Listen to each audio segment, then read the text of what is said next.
for the times they are a-changin'. Do you remember the Bob Dylan song, The Times They Are A-Changin'? The Greater Victoria real estate market is kind of moving that way today. We can certainly sense that something is changing. Do you want to know what is happening today and what we think is going to happen over the next while? If so, I'm going to tell you all about it, so stick around. Hi, I am Gary, and I live with my wife, Rosemary, in beautiful Greater Victoria on southern Vancouver Island on the west coast of Canada. We believe this is the best place in Canada to live and retire to. If you want to know more about Victoria and would like to talk to us, then you can find our online schedules in the description below, where you can easily book a phone or Zoom call with Rosemary or with me. Over the last 2 years, and especially the Greater Victoria market, has been on fire. However, since April this year, we have seen a steady change, moving from a definite seller's market to a more balanced position. Are we possibly headed towards a buyer's market? I have put up a number of videos on buyers and sellers markets. So click the link there if you'd like to watch the videos in the playlist above. Make sure too to press the subscribe button and notification bell to be notified of more content like this. Well, let's have a look at the just released July statistics to see what they are telling us. Please make sure to continue viewing past the July statistics. I have prepared detailed analysis of this market and have included our buy and sell recommendations to both buyers and sellers. You don't want to miss this, really. And here is the market statistics. A total of 510 properties sold in the Victoria real estate region this July, 38.9% fewer than the 835 properties sold in July 2021, and a 16.7% decrease from last month, June 2022. Sales of single-family homes decreased by 35.9% from July 2021, with 254 sold. Sales of condominiums were down 39.4% from July 2021, with 172 units sold. The Victoria Real Estate Board has again indicated a shift in the local housing market in July as sales dipped and we saw fewer listings coming to the market, with more of the existing inventory remaining for sale. This slowdown means a calmer and more friendly environment with time for decision making, which benefits sellers and buyers and will be a relief to many. There were 2,162 active listings for sale on the Victoria Real Estate Board multiple listing service at the end of July 2022, an increase of 5% compared to the previous month of June, and a 70.2% increase from the 1,270 active listings for sale a year ago on July 2021. Further, the Victoria Real Estate Board said, as a result of the higher interest rates and inflation occurring right now, we see fluctuations in price and availability. Values will rise and fall over time, and historically local real estate values slowly increase over time, which means despite month-to-month variations, if you're buying a home, you have a sound long-term investment. And that's the end of their quote. I wanted to briefly talk about the multiple listing service Home Price Index, or HPI, before talking about prices, so you don't confuse this with the actual, average, or median sales prices. The HPI index benchmark is used further on in this video as it gives better information than the actual average or median sales prices, which can be affected a lot by very high or very low sales prices which sway the above calculations. The MLS HPI is the concept of the benchmark home, which is a notional home that includes the most common attributes of a typical home in a given area. By analyzing 10 years of local MLS sales data, benchmark homes have been defined in the single-family, townhouse, and condominium apartment categories for individual neighborhoods, regions, and the Greater Victoria area as a whole.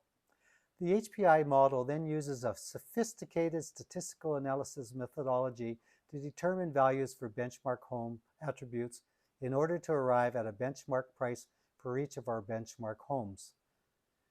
MLS HPI computed historic monthly benchmark prices for each benchmark home go back all the way to January 2005 and also include an index which shows percentage increases since then.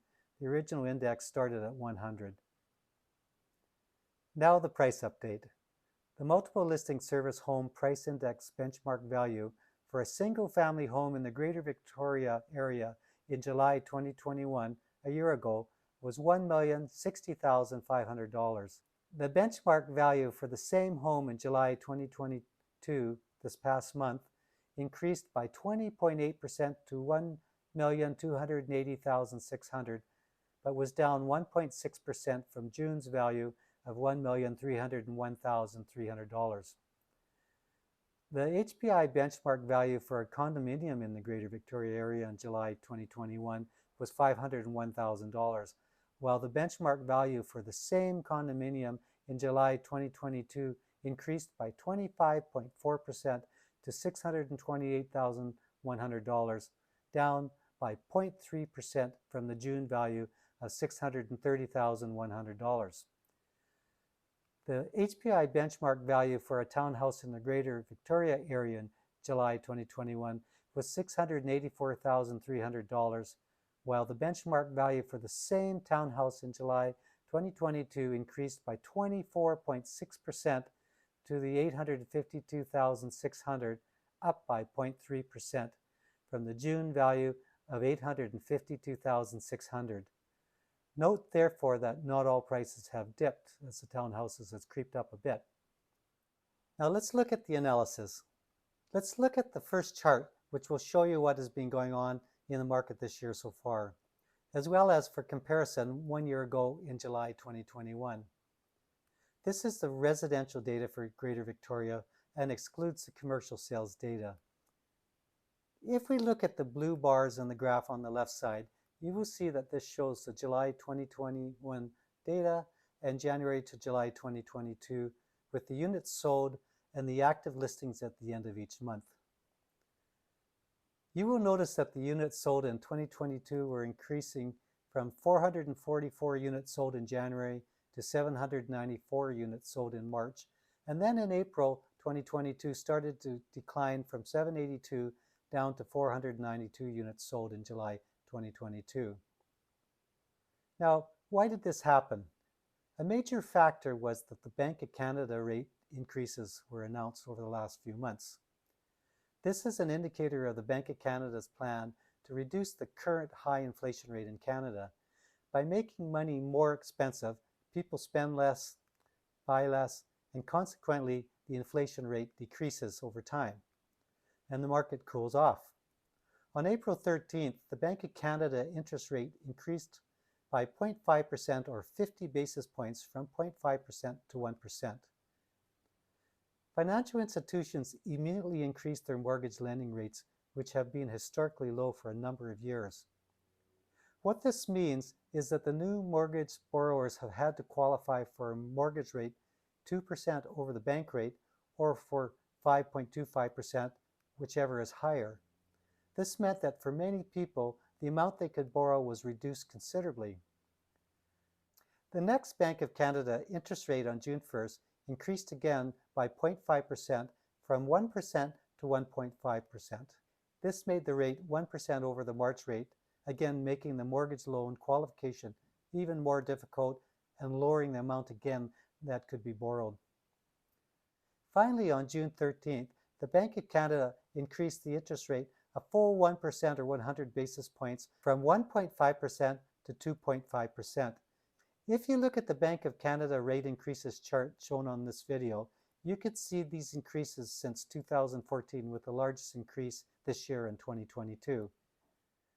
With all financial institutions increasing their lending rates, some even ahead of the rate increase announcements, to the low to high 4% range, this change is now requiring many people to have to qualify for a mortgage, not at the 5.25% rate, but rather as if they were paying 6% or more interest for their mortgage. So what does this mean? First, It means that many people can no longer qualify for mortgages that would allow them to buy their dream homes at the current market list prices. To qualify, people are having to reduce the amount they borrow. Some people may be looking at financing using variable rate mortgages instead of fixed rate mortgages, as the rates are lower and easier to qualify for. But this is risky, as rates are expected to continue to rise this year. Second, it means a lot less people can pay the amounts for a home previously being paid, and this is reducing the number of offers on purchases from many to maybe one or two. When talking to our colleagues at DFH Real Estate, where Rosemary and I work as realtors, we are hearing from everyone that the multiple offer events are happening a lot less, with a lot less numbers as well. Also, previously when properties for sale might only stay 5 or 6 days on the market, we are seeing some now taking 15 or even 30 days or more, and some just are not selling at all. Some of the reasons may be that sellers are determined to get the prices that they saw their neighbors get only a few months ago. Unfortunately, there just are not the number of buyers who can or are willing to pay the huge over asking prices recently seen in this market. A third factor is people are just worried or uncertain about the recent changes and are taking a break and waiting to see what will happen. Buyers are asking, will the purchase price of homes go down, and should I wait for prices to bottom out before buying? And sellers are wondering if they should wait until later when prices rebound and are nice and high again. So, is it hopeless? Are sellers going to not be able to sell their properties at a reasonable price? Are buyers going to be unable to finance a new home purchase? What is one to do? Well, we are constantly being bombarded by the news media about the impending real estate market crash, and this is giving a skewed perspective of what is happening in the market. We have to be careful not to believe everything in the news headlines. The crash is actually talking about the reduction in the number of monthly sales. The monthly sales in Greater Victoria have decreased from 835 units in January this year to 510 units in July. This is a 39% decrease in sales. However, in the same period, the HPI benchmark price of single-family detached homes has increased from $1,085,800 to $1,280,600, or about 18%. We will have to watch pricing over the next few months, but I expect it will still be in the positive increases and still be higher than a year ago, which was a record year for prices in the Greater Victoria market. Rosemary and I do not feel that the market in Victoria is nearly as bad as what is being proposed by the news media headlines. In fact, we feel it's still an excellent time to sell and buy, and prospective buyers should not wait expecting prices to drop a lot. If you look at the graph previously presented, you will see the HPI value of single-family homes, condominiums, and townhouses are generally continuing to increase, with only a slight dip in July, excluding townhouses, which actually increased. We are not seeing or expecting a huge price decrease in Victoria. Why is this? Well, we believe that because Greater Victoria is an extremely desirable place to live, there is always huge demand for homes, due especially to people across Canada retiring and moving here to purchase a home. There is a consistently limited supply of housing in Victoria, as builders cannot yet meet the supply needs, and with a steady inflow of people looking for a place to live, there just is not enough. The low supply and high demand will keep the prices high. These are the things that we have considered in making the previous statements. Number one, although the MLS Home Price Index, or HPI prices, dipped in July 0.3 to 1.3%, you have to remember that the HPI is only a concept of the benchmark home, a notional home that includes the most common attributes of typical homes in a given area. This is not the average or median or actual price of properties sold in July, which are in themselves not really a good way of looking at prices. I will do another video in the future for those of you interested in understanding different metrics and using them for analysis of home sales. Many properties are still selling at listing or higher prices with some multiple offers, but just less of them. Properties are taking longer to sell, but still less than 20 days in most cases. Number two, there are an abundance of buyers still with lots of money saved during COVID, and there is pent-up demand for retirement properties. Remember that the interest rate increases affect only people needing to borrow mortgage money to make the purchase. If you are a retiring person who's just sold a $1.5 million property in Vancouver or Toronto and are moving to Victoria to retire, then this is no problem at all, as properties are still considerably cheaper in Greater Victoria than in those other markets. The remaining money from your previous sale after a cash purchase of a Victoria property still leaves sufficient funds for your retirement if you are one of these lucky people and sold recently. Number 3, even if prices do go down a bit, the last 5 years have seen a huge increase in home values as shown in the single-family home HPI benchmark values in this chart. So any sale today, even if a bit lower than in previous months, is still a record high compared to any previous period and is still way higher than even a year ago. Sellers need to understand that even though the best time to sell for the best price might have been earlier this year, that in fact it is still an excellent time to sell and they can expect to get a good sales price for their properties today. Number 4, looking at the last 20 years using the HPI values for single-family, detached, condo, and townhomes show that after each price drop, that within 1 or 2 years in most cases, the value of the home was more than the value before the price drop. My own background education is a degree in mathematics and computing science. I learned that you cannot predict the future values based on a series of previous values. If you could, then wouldn't we just be in the stock market and wait for the profits to roll in after selecting the right predicted stocks? But it is not like that, of course. What we see, however, is a trend in the recovery that at least in the last 20 years, that values have rebounded to yet higher amounts in just a few years. This is more a reflection on people's enduring need for housing and the increasing population requirements. So we think at least that this is a reliable trend. This also tells us that if you are expecting to wait for prices to go down significantly, thinking you can wait for that, you will probably be disappointed, especially in view of the increasing interest and qualification rates. History shows prices march forward to higher amounts with little dips here and there. You can be the judge if you think you can wait this out. We did a video recently about the right time to buy your home. You can see that video at this link above. In that, we said that the best time to buy is today, and the second best time to buy is tomorrow, and it still holds. Every month, things are getting more expensive in prices, and possibly further interest rate hikes with the odd little dip, and most people will not be able to save more money waiting than the prices will increase during the same time.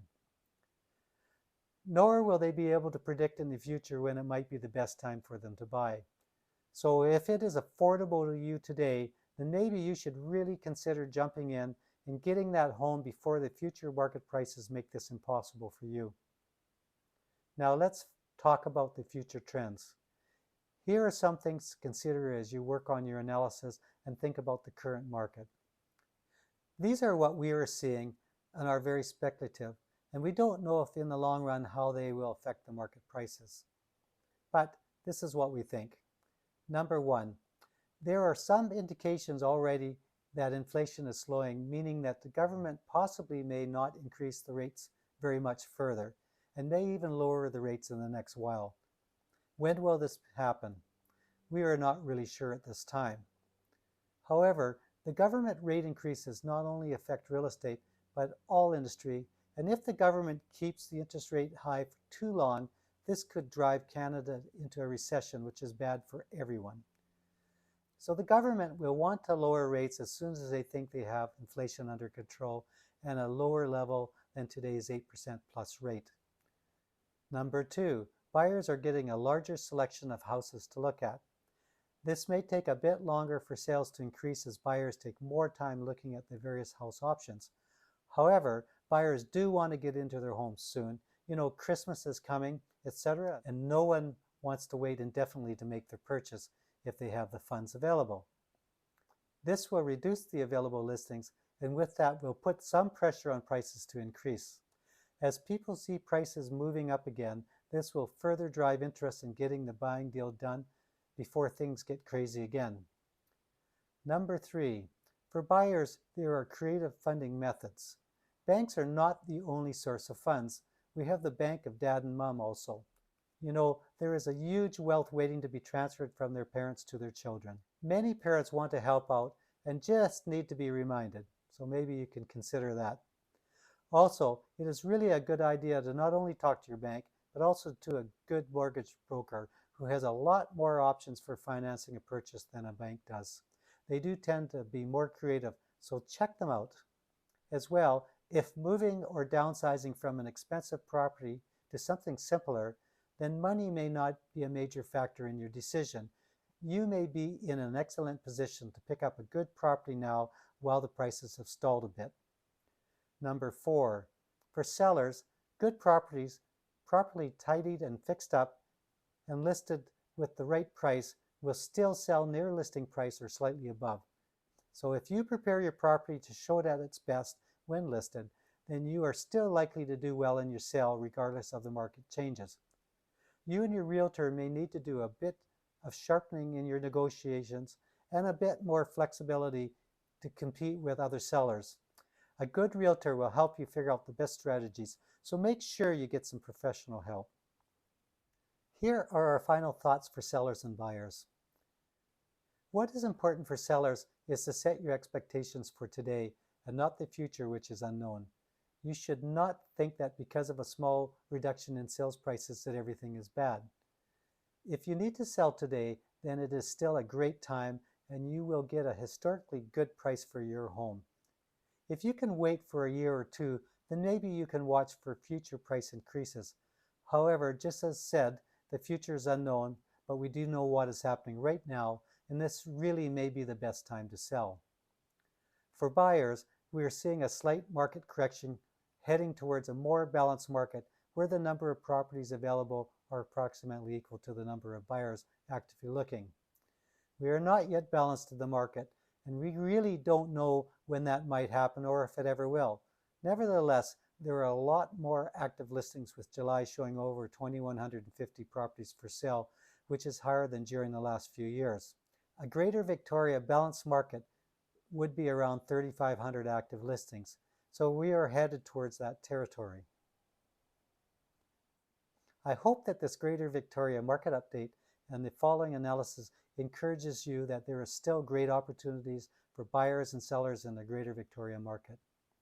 As said at the beginning of the video, we believe Greater Victoria is the best place in Canada to live. Yes, we are biased with good reason.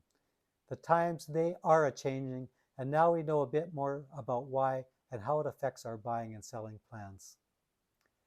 If you would like to talk to Rosemary and me about this market update and analysis, or about downsizing or retiring in the Victoria area, or anything else real estate related, then you can find our online booking schedules in the description below.